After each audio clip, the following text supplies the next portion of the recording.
Design thinking.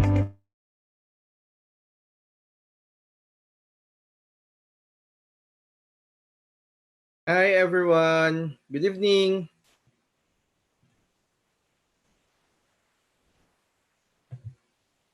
Ayan. Magandang gabi po. Tadaan. Hello din. Hi everyone. Good evening and welcome to another session of Alpha TV. And for tonight, we'll be having a new topic. Yes, tama. This is more of innovation and where innovation and analytics will meet. Yes, last session we have Lou, Luciana Police, our foreign speaker. She talked about how to build the innovation culture in our organization. What are the 7 R's? So those are the topics that were covered. And tonight we'll be having a new topic about automation. Okay? So ano muna tayo? Before we go into our session proper, let's have some roll call of the participants. Okay? So we have again 2 sessions running or 2 parallel viewing of the webinar happening. We have this one again fully booked, 100 packs inside our Zoom session. And we have i-check lang natin ha. Check lang natin kung ilan sila sa kabilang side sa YouTube. So we have okay, meron na. We have initially 93 persons, 93 people who are watching via our YouTube live feed. Ayan. So sige, teka lang ha. Okay. Sige. So please tell your friends that they can still join the session, not inside Zoom, but instead in our YouTube channel. Okay, so this night we'll be having our guest resource speaker. Ayan. He's actually, siguro one thing that's common among us, Jojo and this man, our speaker for tonight, is the passion for learning. Pero parang the way I see it sa mga posts niya and sa mga social media accounts niya, mas matinding mag-aral to. Kasi parang everyday may natatapos siya. Everyday talaga nakikita ko yung progress niya. And he shares this across his social media accounts. And I think he's more inclined into data analysis and visualization, which is one of some of the categories that you can see under what we call data science. He is also fond of artificial intelligence and machine learning. And alam ko, mahilig din to sa mga OR, kung may IE dito sa room, OR related ng mga topics, mathematical optimization. And of course, yung topic natin for today, for tonight, is automation. So for tonight, we will be joined by Engineer Christian Ibañez, who will talk about automation using MS Excel VBA. Christian, nandyan ka na ba?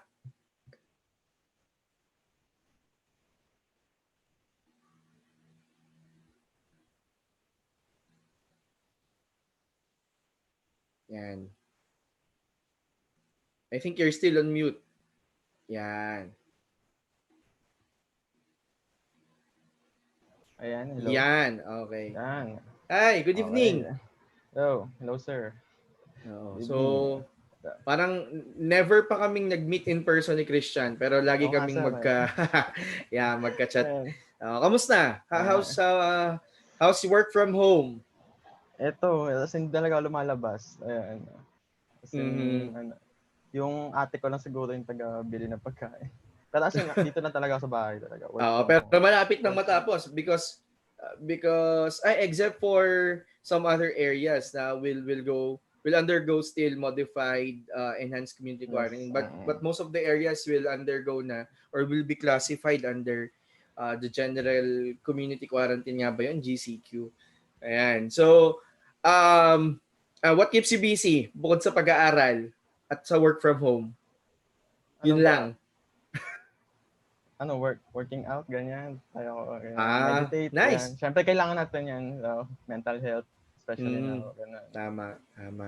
And for tonight, oo, ang i-share mo sa amin is more of what we call automation using MS Excel VBA. And Yes. I've seen the Okay. slides. This is a good actually material. And Mm, for those who are watching and listening, wag po kayong aalis kagad because you won't be able to get your certificate, your e-certificate signed by Engineer Ibañez if hindi nyo ma-follow yung steps. So same process pa din po tayo. Kung first time nyo po, what you need to do, first kailangan naka-register kayo sa Zoom link natin. That's the first step. Second, you have to finish this whole session. And third, meron kaming ipapakita na slides wherein you can get the attendance form na gagamitin nyo para eventually makuha nyo or maklaim yung e-certificate. Okay, now without mm. further ado, I'll be transferring the control to of the screen to Engineer Ibañez para ma-start niya yung talk niya. Sige. Okay. Okay na ba yung audio? Uh, okay naman, sir. We can hear you. Okay, okay. I-check natin sa mga kasama natin kung guys, if ever can you help us? Okay naman daw. Okay naman daw. Ayan, Sabi ay. ni Mark. Thank Sige. you. Okay, share screen lang ako. Sure, sure. Okay, share screen din PowerPoint and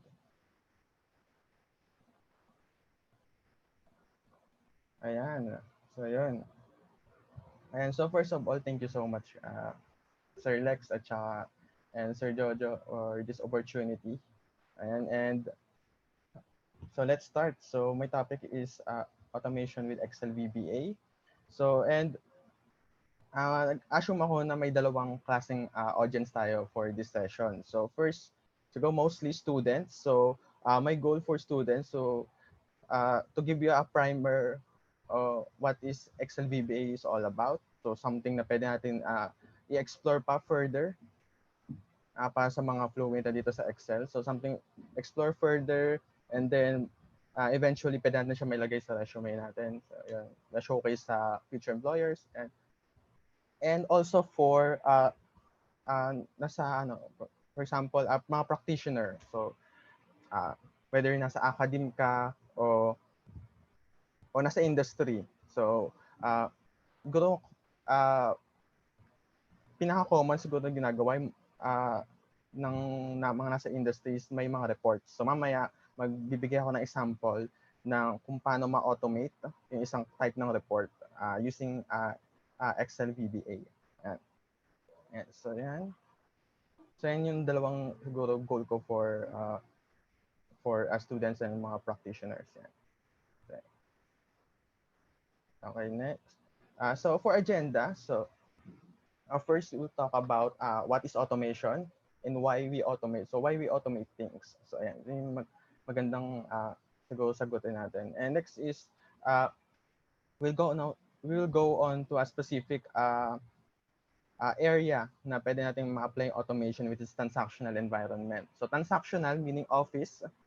So hindi siya yung automation sa mismong planta na may mga robotic arm, physical robot. So hindi ganon. So yun yung typical natin na siguro na-imagine kung pag binabanggit natin yung automation. Pero meron din tayong automation which is yun nasa typical na office. So ano ba yung ibig sabihin kapag binabanggit natin kung na may automation sa isang transactional environment. Especially sa akin kasi I work in a professional service na industry. So yun, typical office environment talaga. And next is a particular, magdi-deep dive tayo siguro sa isang particular application ng automation which is reports generation. So sa mga, siguro may mga nag-work dyan, alam natin yan, lots of report, yan, kailangan i-prepare. And next is ito na, Excel VBA for automation. So sigurado lahat familiar tayo kung ano yung Excel. So spreadsheet siya, developed by Microsoft. Pero what is VBA? So ano ba yun? And next is demo. So demo ng isang reporting automation tool. Ayan. So dito may code. So may makita kang code pero hindi ko kayo as in hindi tayo mag-deep dive dun sa code. So rather magfo-focus tayo dun sa application. Na kung ah, ano ba yung pwede natin magawa or mga capabilities nitong tool na to. So hindi tayo as in magko-code talaga dito na turuan ko kayo ng syntax. So mag-focus tayo dun sa application. So, and I hope dun sa application ma-motivate kayo na parang i-pursue siguro, explore pa tong tool na to.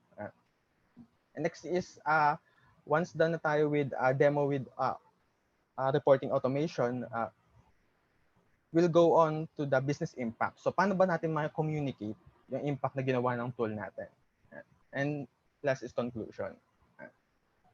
Alright, next slide. So, first, what is automation?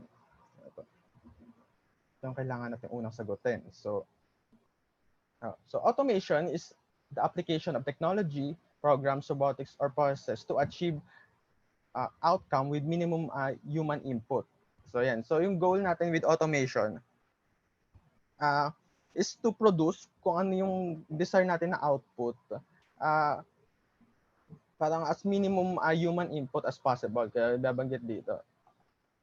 With the use, syempre, ng technology. So technology, pwedeng in general, pwedeng, yung kung nakikita niyo dito sa likod, may mga robotic arm. And meron rin tayong tinatawag na software robot. So typically, sila yung mga nag-run sa mga office yan. So sila yung mga nag-automate ng mga reports in any process na within a transactional environment. So yan. So yun ang automation. So and next is ito yung magandang question. So why we automate? So ba't ba natin ginagawa? Ba't ba tayo nag-automate ng mga process? And I have three things here. So what reason why we automate things? So first is productivity, second is efficiency. So itong dalawa, I think very intuitive sa atin na reason why we automate things. Because siyempre as a business, we want to produce more. So we want to increase our productivity. And at the same time, efficient. So gusto natin makuha yung desired natin na output, but at the same time, as minimum na input as possible. So minimum resources as possible. At ang goal natin ma-meet pa rin yung desired na output. Well, syempre, kasama na dun yung quality. So syempre, at the same time na hindi na sacrifice yung quality na gusto natin. So yan, so productivity and efficiency. Next, may dinagdag ako dito. Ito personally, dinagdag ko to na based on my observation lang sa work. So, high value work. So, ano ba ibig sabihin nun? As a reason why we automate things. So, high value work meaning gusto natin makapagbigay ng mas high value type ng work for gusto natin makapagbigay, sorry. Lipat ko yung slide. And so, as much as possible, gusto natin yung employee natin within a business, gusto natin makapag-produce sila ng makapagbigay sila ng high value work. So ano ba yung mga high value work na yon? Na type? Yung something na as in gumagamit talaga ng cognitive capability natin. Ano ba yon? So brainstorming, problem solving na types, something na creative, decision making. Yun yung something na hindi talaga na-automate. So sila yung malaking impact within the business. So yan, siyempre, kailangan natin mag-develop ng mga policy and decision making. Yung something na high value.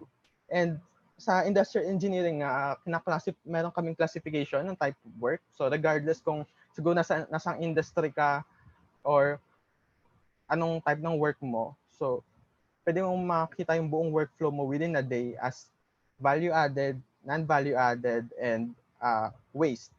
So yan. So may tatlo. So pwede natin i-divide yung buong araw natin nag-work tayo itong 2-3 parts. So syempre sa mga IEs dyan, sigurado familiar kayo dun sa value added, non-value added, and waste. Yan. So yung typical waste, yun yung as in madali lang ma-eliminate. Yan. And yung value work, yun yung as in siguro something na babayaran ng client. Yan. Non-value added, parang pang support lang talaga siya. And we want to minimize those. Yung mga type ng uh, non-value added, yan, within our workflow. Right? Within our workflow, kung paano ba natin pinuproduce yung products and services natin. So yan. So why we automate things? So meron tayong tatlo: productivity, efficiency, and high value work. So we want to provide high value work. Uh, okay. Next is let's go to the automation and transactional environment. So magiging specific na tayo dito sa application ng automation.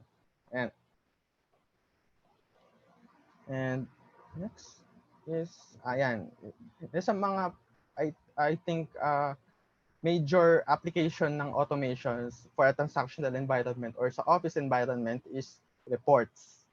Reports, a lot of reports. So, reports kasi syempre yun yung if you're supervisor or a manager, yun yung goal mo. Ay, hindi naman yung goal, pero yun yung kailangan mo uh, para makapag-develop ka ng mga policies and makapag-decide ka kung ano yung kung ano nangyayari, kung ano yung pang solution sa mga problems. So yun yung reports. So yun yung way natin para as in data gathering part siguro ng mga nagiging decision. So possible na reports about KPI, may mga tinatak tayo ng mga KPI or key performance indicator ng mga employee natin within the team, or ano pa ba? Ano pa bang mga example? Productivity.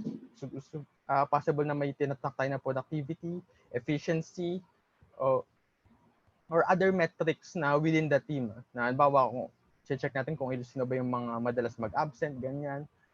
So yan. So, reports in general. So, halimbawa kung nasa HR ka. So, yan. Isa mga ina-advise ko dun sa HR namin sa company. So, yung reports about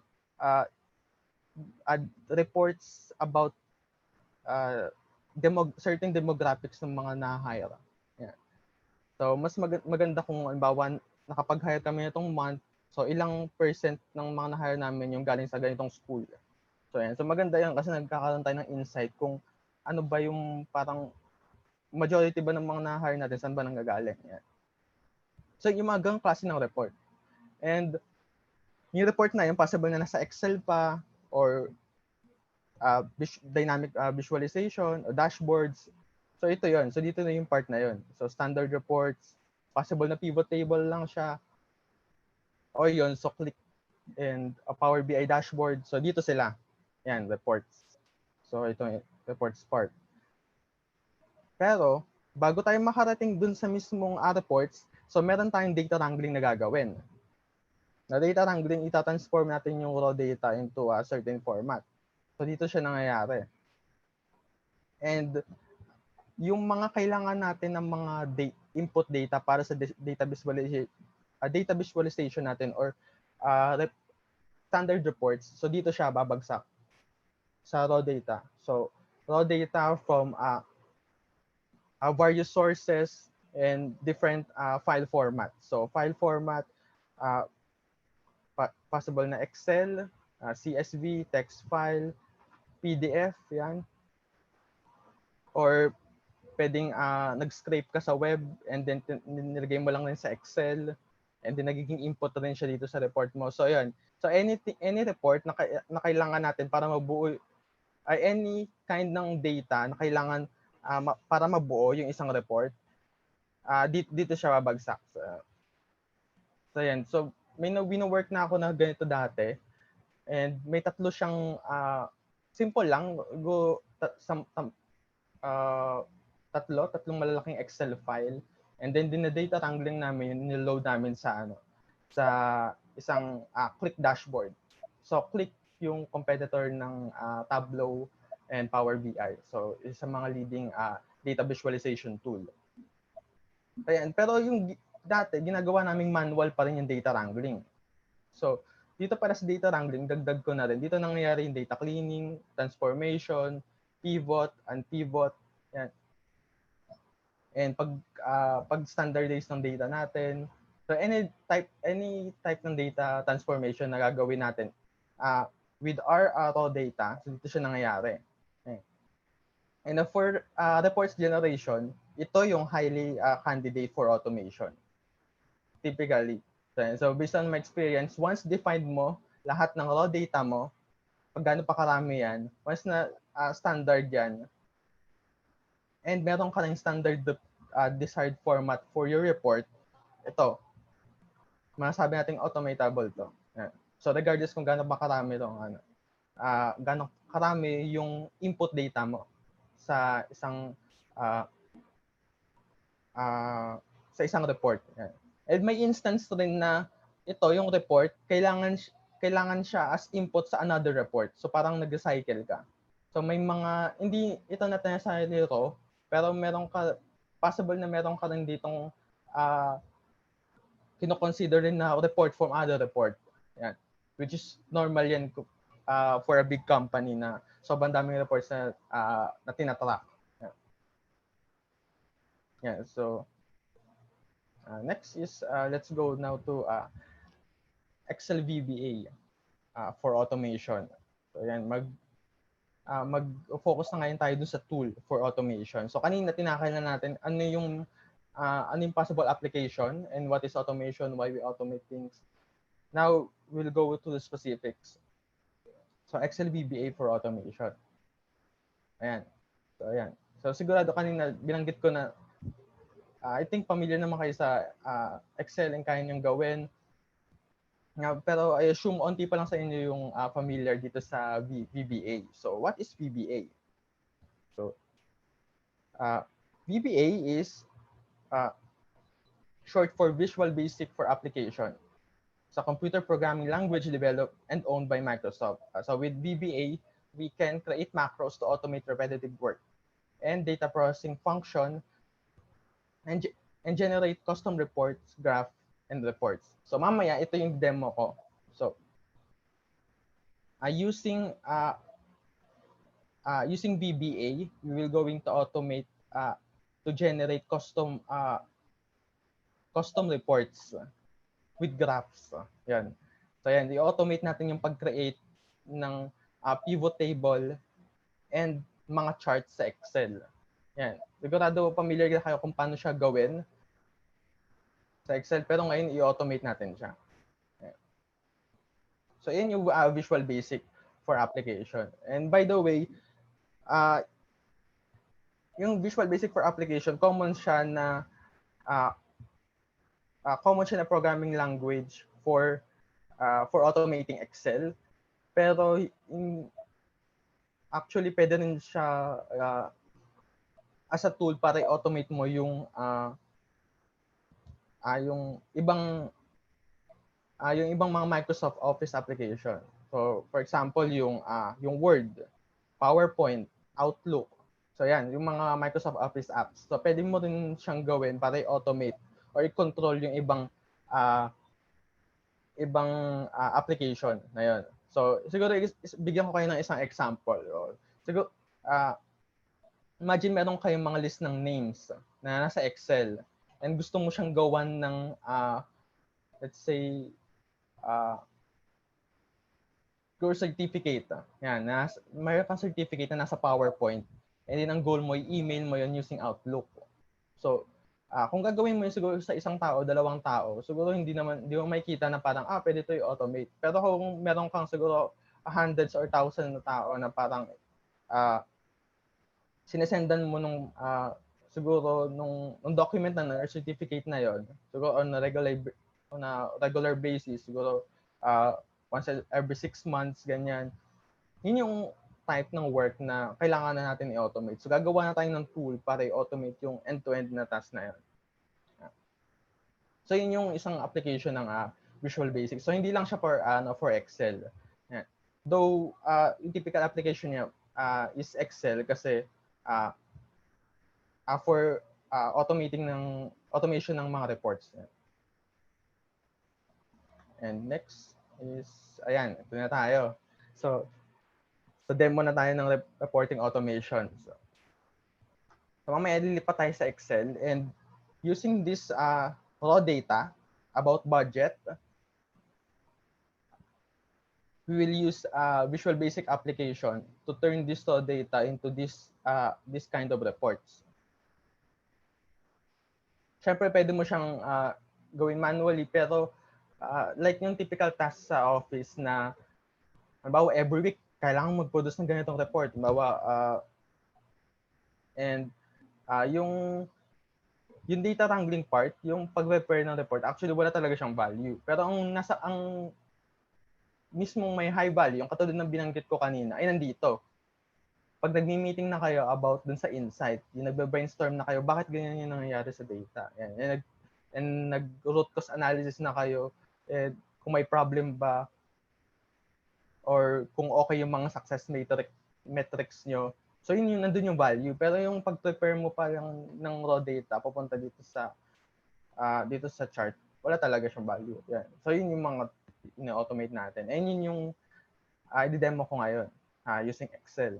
So ito, raw data about budget, we're going to turn it to these charts.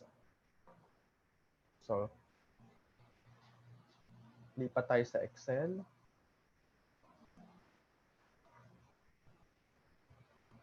Yan. Ito. Yan. Dito tayo sa Excel.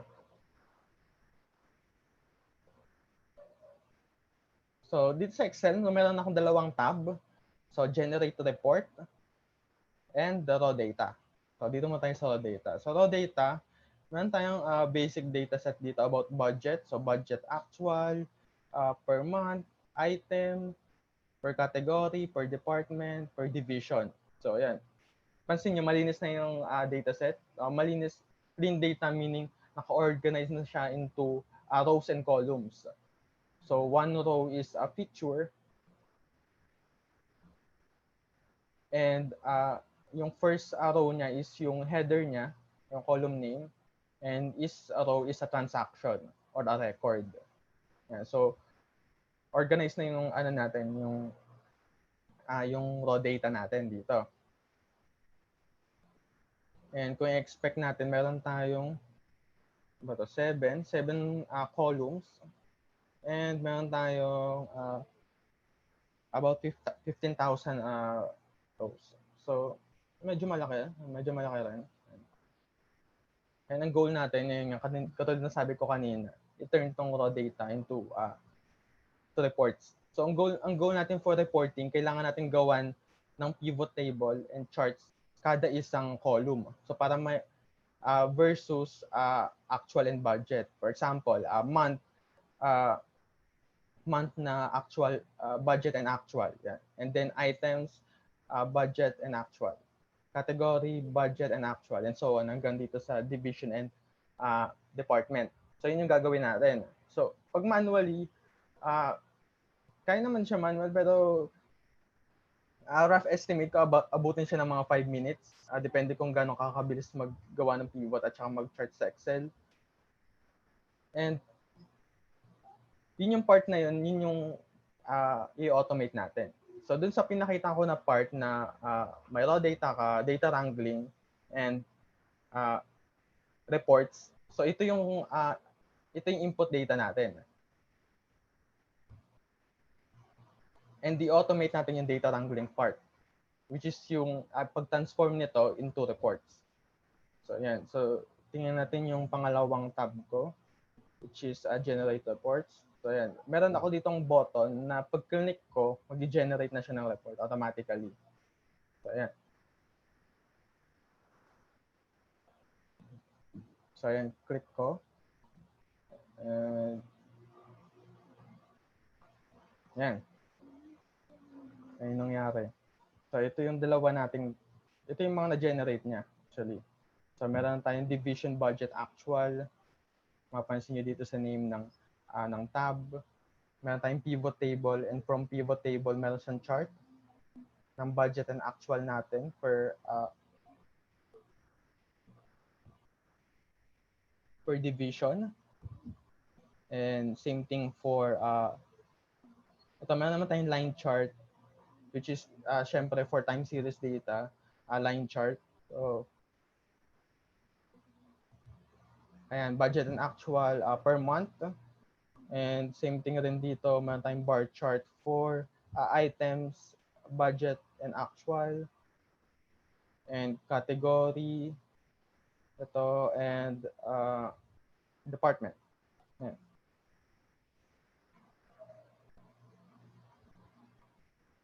So yan, so yung na-produce natin yung report. So nakapag-produce tayo ng 5 reports. Kasi 5 yung ano natin yung header natin kanina. 5 yung ipoproduce natin ito. So nakapag-produce tayo ng reports dyan. So sobrang bilis. Kung mapansin nyo kung gano'n niya produce lahat yan. Actually, 1 second lang yun. Versus kung gagawin mo siya ng manual, which is 5 minutes. Yeah. And kung na-curious kayo kung ano yung nangyari behind the scene, kaya sobrang bilis nangyari. And ito, meron akong short video dito. Ito, behind the scenes. Yan. So ito. Ito yung siguro slow motion kung ano nangyari. Kung paano binuo yung division budget actual na report. Yung isang tab na yon. Yan. So paano ba nangyari? So yung mabilis 1 second lang siya. Ito yung parang slow mo. So 18 second video lang naman to. Yan. Nangyari. Oops, ay balik tayo, balik. Then, explain ko muna ang nangyari. So meron tayong raw data. Ito yung kanina. And ito yung code. Ito yung VBA. And yun yung ginagawa ng VBA natin. Nag-code tayo ng set of rules para buuhin yung pivot table and then gumawa ng chart from that pivot table. So ito lang yun, yung set ng rules. So ngayon, hindi nyo kailangan maintindihan muna kung ano yung ibig sabihin ng code. I think meron namang ibang resources, internet, kung how to learn VBA programming. Pero for now, mag-focus tayo ngayon sa application. And paano ba na-execute yung code line by line, and then ano nangyayari sa Excel habang na-execute yung line by line. So yan. Medyo mabilis lang rin siya. And ayan. Ayan. So yan. Papansin nyo may yellow. Ayan, pause ko muna. Kung ano yung yellow, yun yung nangyayari ngayon. Kung ano yung naka-yellow na line item dun sa code. And then, pag tinry natin ituloy, yan na. Bubuo na siya ng pivot table. And then, buo siya ng chart. Pinormat niya yung chart. And then, nilagay niya sa ilalim ng pivot table. Ayun, tapos. Ayun, nabuo na niya na yung division na budget actual. So, ito yung ginawa niya for one report. And, ayun, same thing rin yung ginawa niya for different reports. So, ganun lang rin yun. So, ganun yung basic automation natin. So, ayan. We turn this raw data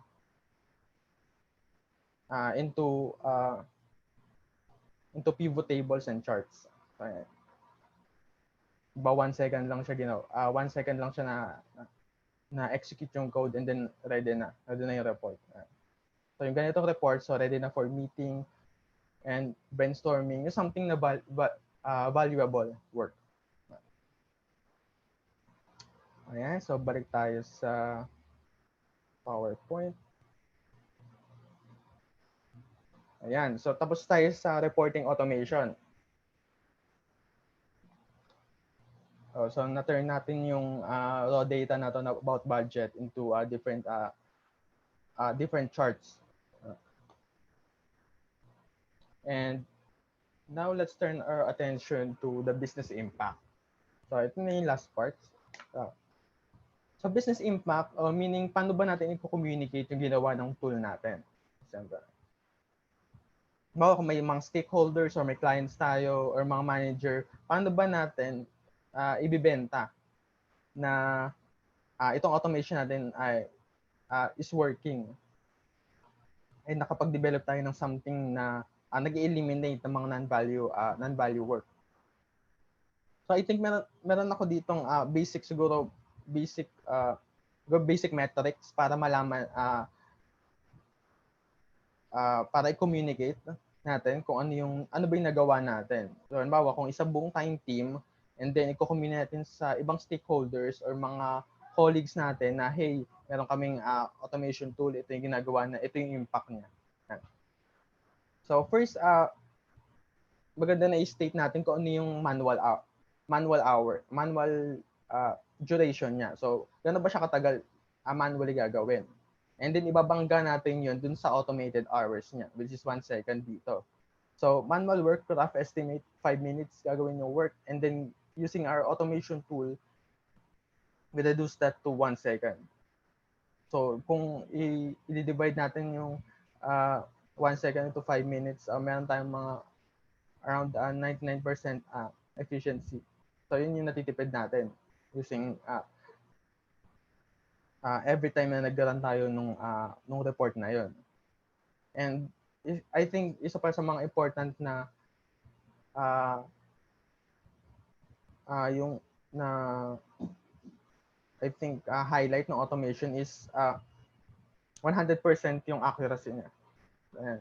Unlike kung gagawin siya ng manually ng tao, there's sobrang repetitive, possible na may makakalimutan siya or may miss siya dun sa chart na report, dun sa pinaprepare na report. Pero kapag automated kasi yon, as in 100% accuracy. Kung ano lang yung kung ano yung program mo dun sa VBA na gagawin niya na report, yun lang din yung i-execute niya. So yan, in terms of correctness and quality ng report, 100% siya. Yan. And with 99% efficient na yung process natin. Yan. And nakatipid tayo ng time, and then ibig sabihin more time for more value, high value work.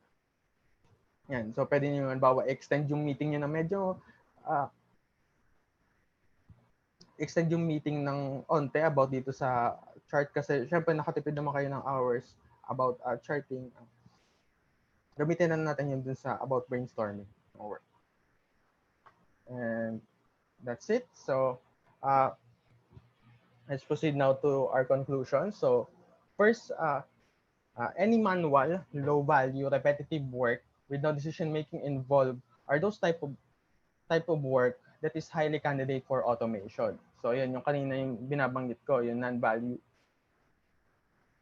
added na type, yung data wrangling. So kasi once na define natin yung all reports natin, and then meron tayong once na define natin lahat ng input natin, and define na natin yung kung ano yung gusto natin na report, and anything in between is automatable na. Next is, by eliminating low value work, a human can focus more on meaningful work, creative, problem solving type of work. So yan, yun yung dapat na katabaho ng natin. Siyempre, yung something na nag-iisip talaga. And sometimes thinking is sometimes unpleasant, siyempre kasi mahirap yan. Pero yun yung type ng work na dapat talaga sa atin. Yung anything repetitive, dun siya sa machine. Yan. Kaya, yun yung ginagawa natin kanina. So, we create a VBA or I demonstrated a VBA that automated repetitive work. Yeah. And next is Excel VBA is a great tool for automating tasks within Excel. So for automating within Excel, so VBA. Pero what if itong report na to gusto mo siya i-email halimbawa mga 10 colleagues mo on a weekly basis. And yun yung standard nyo na process. So for that, ang kailangan na natin is mas advanced na tool na. So hindi na yun kaya ng Excel VBA. So kailangan natin ng mga mas advanced na automation tool. Like robotic process automation, yan yung mga type ng work na gano'n. Still yung process na yun, repetitive. So highly candidate pa rin siya for automation, and we have different tools for that. And that's it. Thank you. Alright. Yan. So, salamat po, Sir Christian. So, Yeah. I think the floor is now open for your questions. And so you can raise your questions on the chat box. You have some questions here. So, by the way, this is Okay. Sir Jojo nga pala. And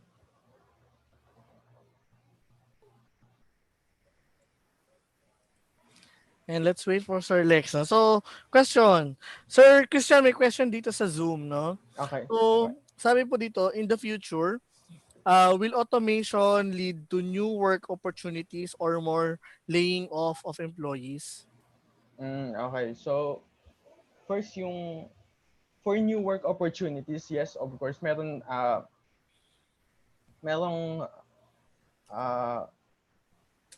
work opportunity lagi for new type of technology or something na di-disrupt yung industry. Actually nga, last time may napanood ako na documentary sa Netflix na sinasabi about programming yun na parang 1% lang ng population yung kaya mag-code. So yun, so maliit na percentage lang. So ayun, in terms of job opportunities lagi siya kasi syempre yung technology naman pabago-bago and syempre wala naman tao na parang as in master lahat ng any programming tools or techniques. So And from do time you to think, time, sir, automation will replace the manual workforce in the future? yes, syempre. And actually na-witness ko na talaga yan. You know, any time ng manual work, hindi talaga siya as in laid off. As in tinatanggal mo talaga, hindi tatanggal yung tao. More of ang ginagawa mo, tinatanggal mo yung tao dun sa mismong process ng manual work. Yung manual work, gumagawa ka lang ng program para gawin siya. Pero not necessarily tatanggalin, as in i-fire mo yung tao. More ilipat mo siya kailangan dun sa mas value ng work. Mm. Ayan. Okay, Sir Christian, meron tayong Uh, question from YouTube, no? So okay, sabi sir. po dito, may pagkakaiba po ba ang VBA sa mga logical functions from Thea Carasuel of YouTube? Logical function, ano po yung ibig sabihin yung logical function? Hindi ko alam. Medyo broad yun. Ayan. Siguro kung programming language, yes, medyo, in terms of syntax. Halimbawa kung ibig sabihin mo ba ng logical function is other programming languages, yes, may pagkakaiba siya. In terms of syntax, kasi, halimbawa, kung compare mo siya for Python or Java, so sobrang iba yung syntax nila. Pero kung ibig sabihin mo naman yung logical of functions like yung for loop or if statements or recursion, yung any programming na uh, parang sobrang common sa mga programming languages, nag-exist na yan for VBA. And I think across different tools like yung RPA, meron din siyang concept ng for loop and if statements. Yan, so yun. So, yung kung yun ang ibig sabihin mo for logical functions, nag-exist naman siya for any type ng technology. Okay.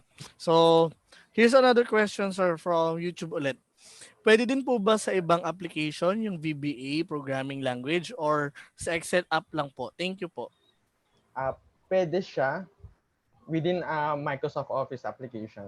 So, PowerPoint, Word, so Outlook, yun. So, at least yun yung na-try ko pa lang, yun yung tatlo. Pero may nakita ako na kaya rin pati yung publisher. Yan. Diyan may nakita rin ako about sa AutoCAD, pwede kang mag-develop rin ng script para i-automate yung isang type ng work, pero hindi pa ako sure doon. Yeah. So yun, AutoCAD and any Microsoft Office. So, yeah. So, from Miss Ariane Magalona, kaya daw po ba ng VBA ang web data scraping o from web po to Excel? Web to Excel. Ayan, may nakita akong isa application pero hindi ko pa siya natatry. Medyo complicated lang siya, medyo mahaba yung code. Ayan, pero nakakita, I think possible naman siya. Yeah. So, from our chats here, Meron pa po ba kayong questions regarding Ayan, the VBA? question po. Ito sir from YouTube ulit dahil wala pa sa Zoom. From Angelica Pagurigan. Pagurigan. So good evening sir. How long does it take to learn Excel VBA? Any tips for beginners? How long? Mahirap ma-quantify kung parang how long kasi parang hindi naman ako nag-focus talaga dito sa programming language. Kaya hindi ako parang nag-alat ng parang 1 month, okay, VBA lang ang aralin. So parang nag-switch rin ako from a different programming language. Pero I think from uh, if advanced ka na sa Excel mismo, yung mga functions, kung kaya mo yung mga complicated na VLOOKUPs and sum if, and yung mga advanced rin na uh, I think mga pivot tables, I think kaya mo siya ng mga within 1 month lang. Yan. Okay, within So, one. uh, Ito sir from Anthea Pido. What are the best programming tool for data visualizations? I do data wrangling and visualizations monthly. Ang challenge ko lang, when updating my data, I also tried Power BI. okay, so in terms of siguro mas magandang reporting, depende kung maliit na report lang naman or data visualization yung gagawin. Siguro mas practical na gamitin lang yung Excel kung maliit lang yung yung in-host mo na data. Pero kung uh, kailangan mo ng i-connect yung data visualization mo sa isang database management studio, kailangan mo na ayun nga, Power BI, Tableau, or ClickSense. Now, wait lang.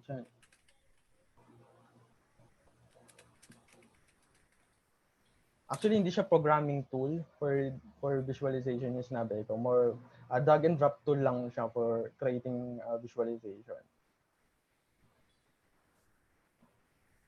Okay, actually nilagay ko sa chat. Ito yung mga common sites na free to learn, no? If you want to update your Excel skills, ayan. Ayan yung mga libreng sites na pwede nyong tignan, no? I-check. Ayan. Ayan. Ayun, tama yung si Sergio kasi ang maganda dito sa VBA, well established na siya. I think 90s pa to nag-exist ko. So kung titingnan natin in terms of gano'n na karami yung mga nagawa na online course, mga vlogs, meron mga podcast about Excel eh. So in terms of resources, as in sobrang dami yung free. So ito sir, from Mr. Michael John Ramos. Ano pong pinakamagandang project ang nagawa niya na using VBA? Yan, maganda. Maganda to. So, kung familiar ka sa solver, so yan, so gumawa ako ng way para i-automate yung solver add-in sa Excel. Kasi papansin mo, kapag i-open mo yung solver, yung optimization tool ng Excel, may meron pa siyang mini UI and then magta-type ka doon. So, ang ginagawa ko, ang na-discover ko na pwede pala siya automate. So, nakakapag-input ka, nagamit mo yung same functionality ng optimization uh, for uh, for solver na hindi mo binubuksan yung mismong UI niya. Yan. So, nakakapag-optimize ka pa ng data and at the same time, mas mabilis siya kasi hindi mo na kailangan manually i-open yung tool and run and then kung may bago ka ulit na data, i-open mo ulit yung tool and run. So, parang ina-access mo siya from the back end. So, yun yung parang siguro cool na maganda. Magandang ano. So, isa pang question, sir.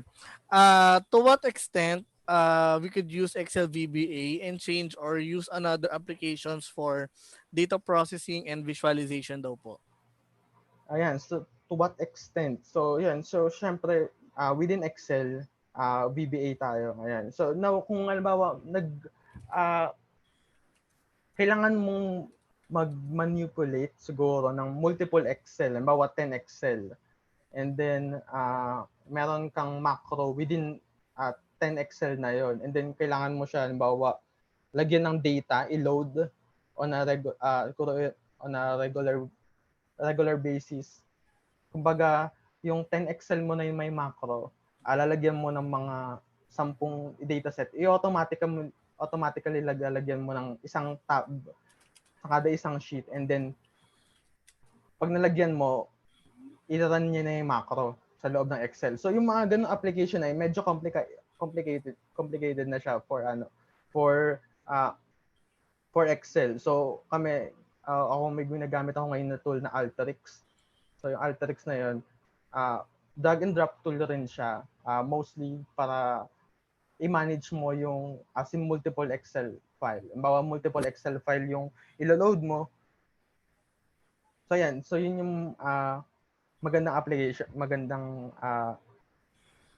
tawag ito na siguro application pag marami ka ng mga reports na minamanage. Yeah.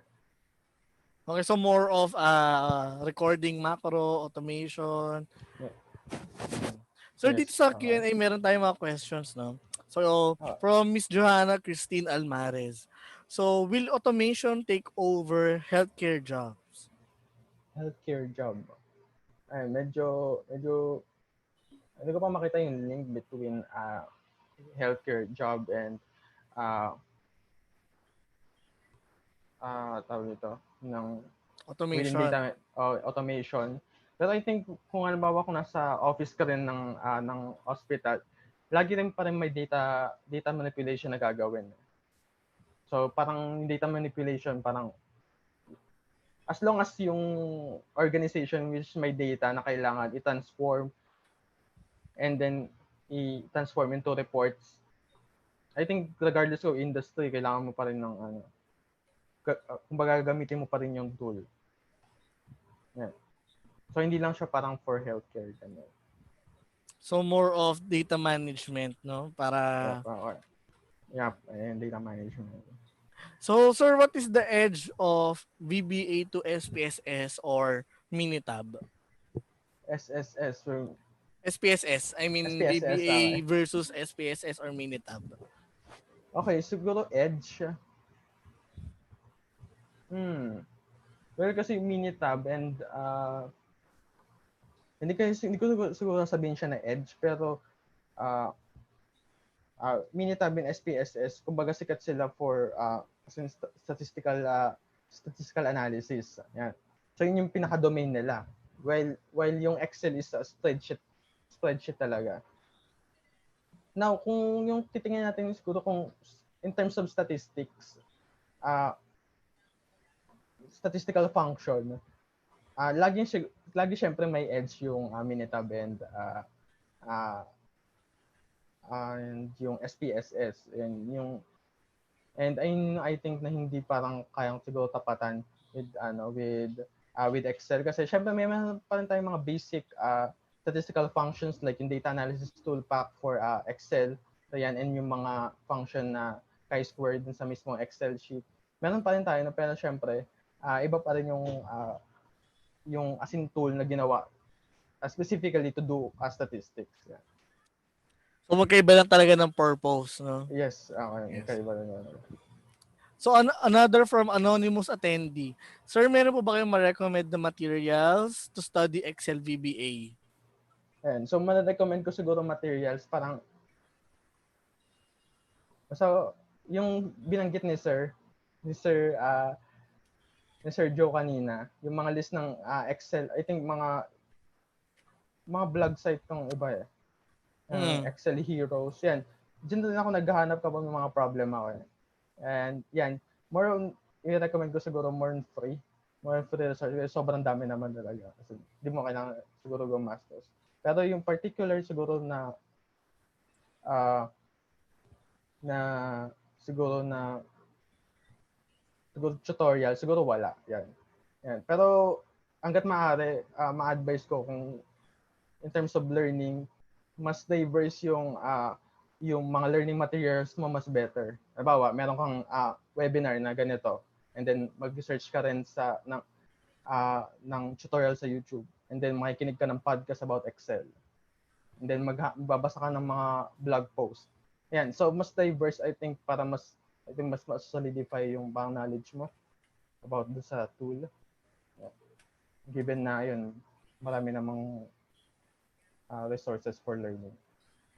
Okay, so yun, answered. Actually ito may nasagot na rin from the questions kasi the question is, how can we be sure na yung codes po ay correct to avoid wrong analysis of data po? So, as Sir Briggs Bartolome also commented, sa mga programming language, yes, totoo yan. May mga hints na mali ka, like sa NetBeans and Java. Ayan. Ayan ang challenge actually kapag marami ng lines yung na-code mo, Yep, tapos niran mo, ayan, hahanapin mo kung saan yung mali, no? yep, Sometimes a simple colon, a simple yep, indentation, yan, mali na yun. So yep, what's your insight dyan, Sir Christian? ayun, yung process na yun, yung binanggit ni uh, Sir Joe is, yun, yung debugging part, and sobrang tedious niya, and ako nasanay na lang rin ako. Minsan, and that lang pala yung kulang, or uh, mali ka lang ng spelling, mali ka lang yung pag-define ng variable mo. Ayan, so possible pa rin na uh,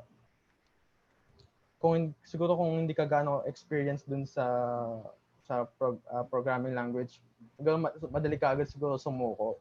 Pero ginagawa kong trick dyan, hinahanap ko mismo yung error. Ginugoogle ko muna, bawa runtime error 4.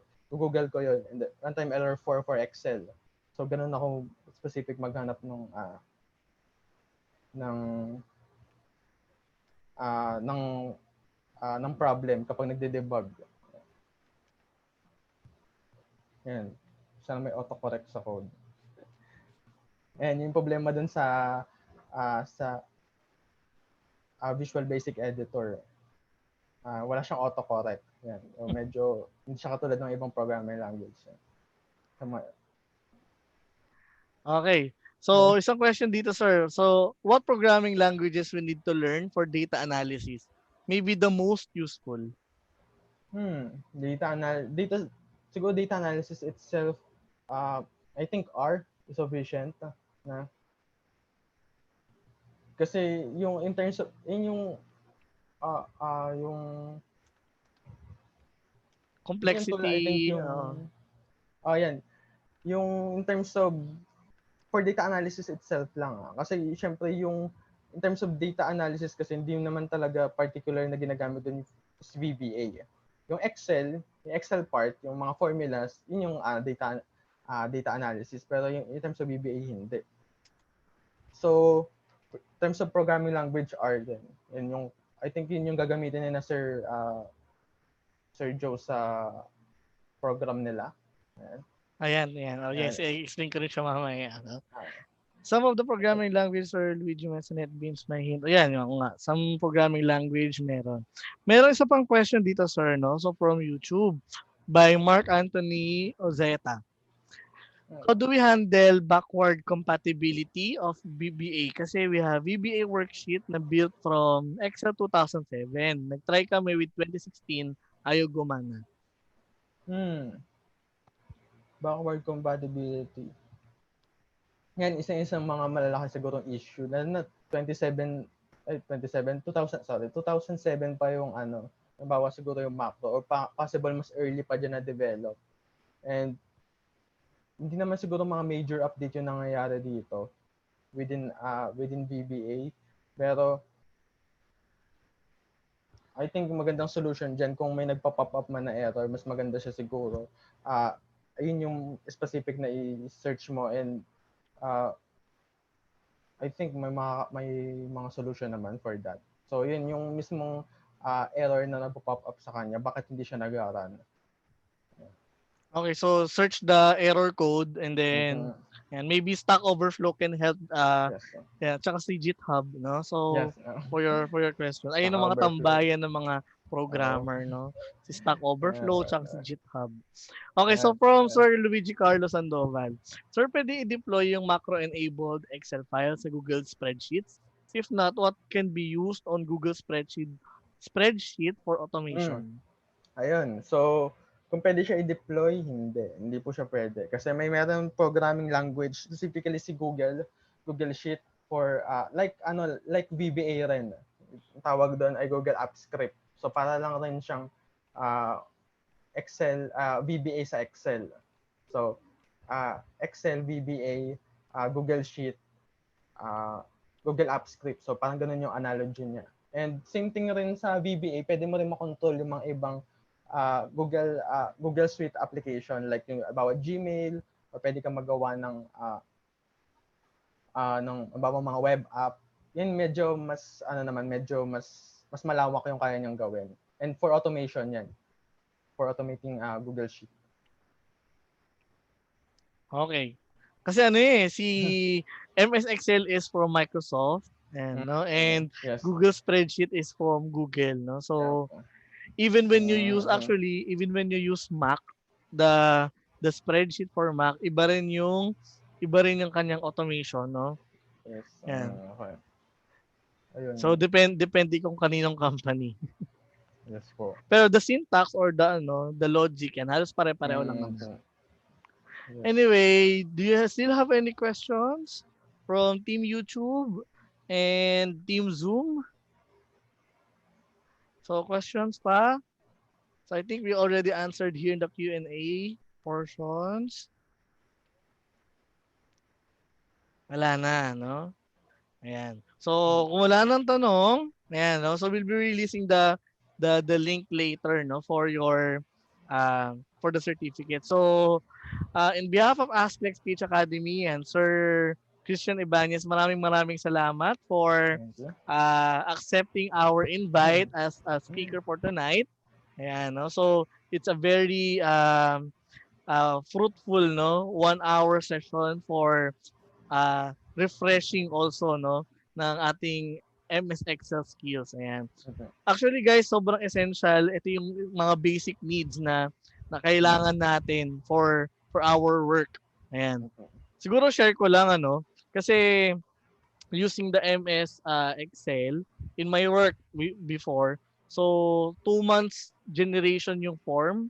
So using automation and Excel in different platforms, ayan. Natapos siya in 2 weeks time, no? So ganun kabilis. So ako sa inyo, ayan, you can spend 6 hours coding for an automation to do a 6-minute repeating project. So sobrang matitipid mo yung oras for that. Okay. Ayan. Sobra.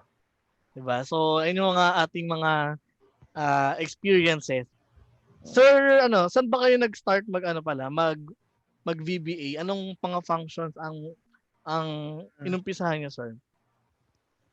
Ako, actually, yung nagtiga talaga sa akin para aralin yung VBA is nakakita ko ng mga habang formulas. Yung mas yung Okay. mga advanced, na-curious ako. Gusto ko rin maaral to eh. So, and then nag-search ako nag-search ako ng about VBA Excel programming, and then lumabas na yung VBA. And then nakita ko, baka pwede tayo further explore pa kasi medyo advanced na ako sa pang formulas, and then yun, doon nag-start lang. Pang curiosity lang. Curiosity lang din, no? So, kasi ako nag-start naman ako sa forms generation. Kung paano mag-automate ng mga forms. So, maraming functions, forms no? talaga. Ayan. Sobrang. So, ayan, no? Maraming salamat po, Sir Christian, for tonight, no? So, ayan. So, I think I have some announcements to do, no? So, hintayin ko Sir Lex. Sir Lex, are you there? Sir Lex?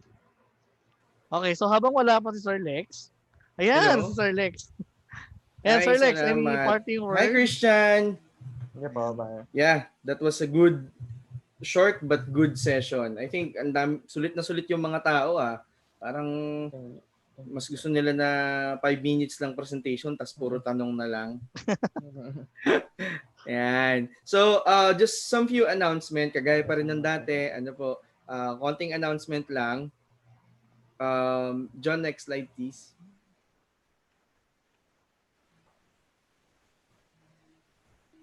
And so, we'll be revealing yung link so that you can sign up for today's session attendance on the last link of this slides. Konti lang naman to, some few announcements lang. Next, please. Again, we are asking you guys to follow our social media pages.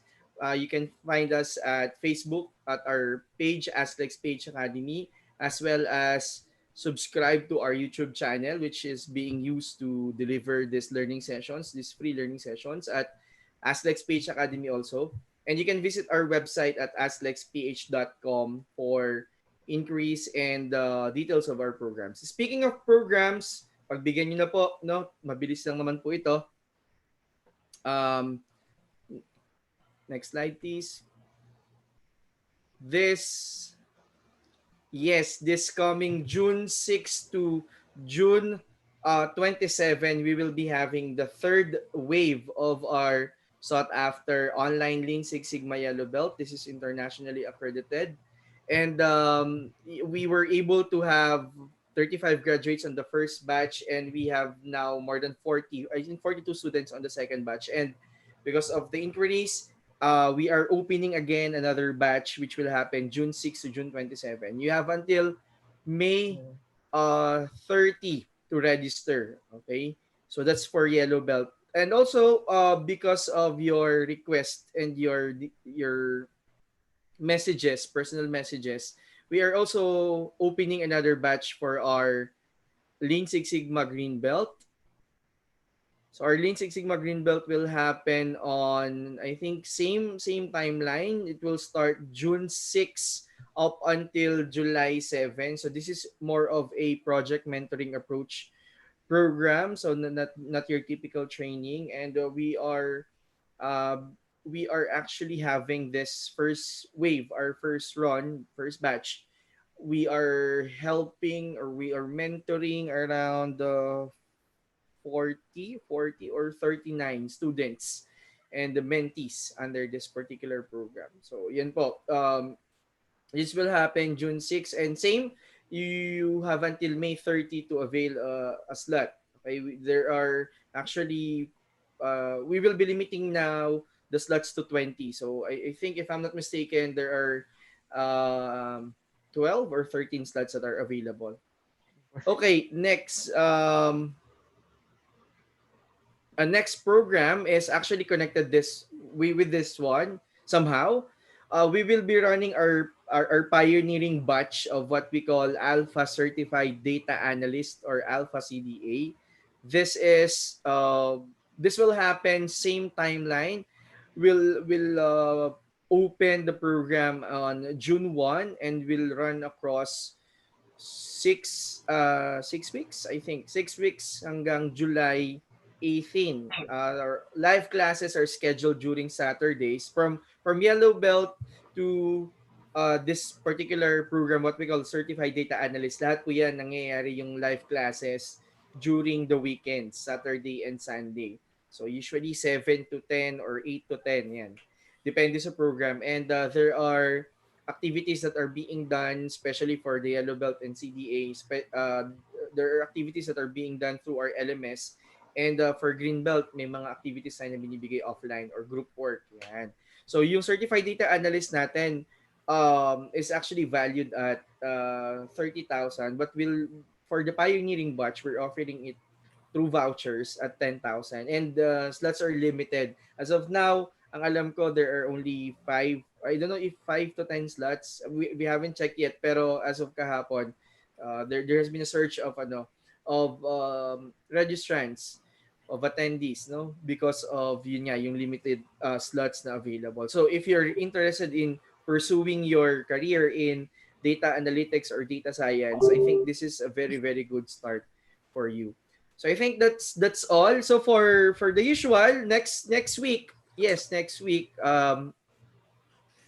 yan. So tandaan lang po natin na nandito lang tayo. Aztecs PH Academy is always here to help you, to partner with you for your journey to become significantly better. Hashtag significantly better. So let's do it together.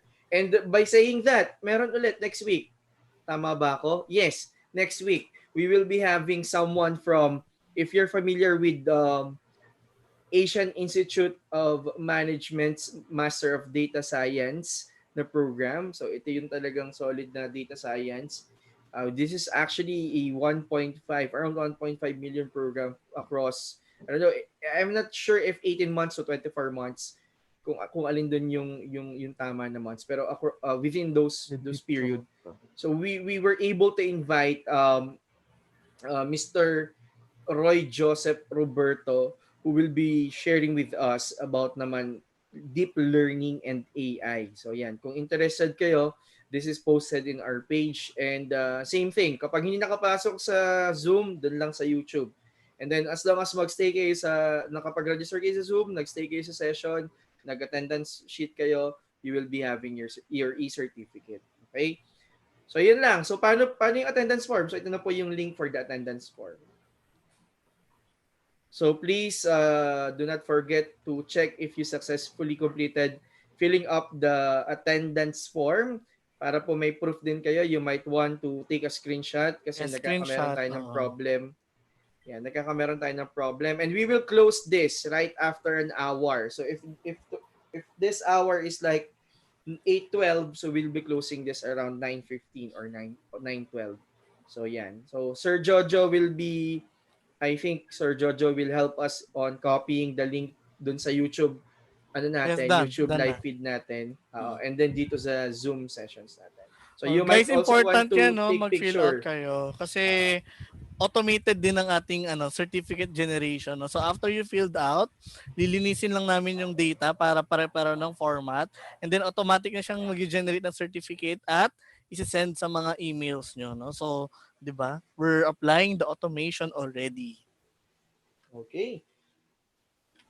So kung wala nang questions, maraming salamat po ulit sa pagsama niyo sa amin dito sa Alpha TV.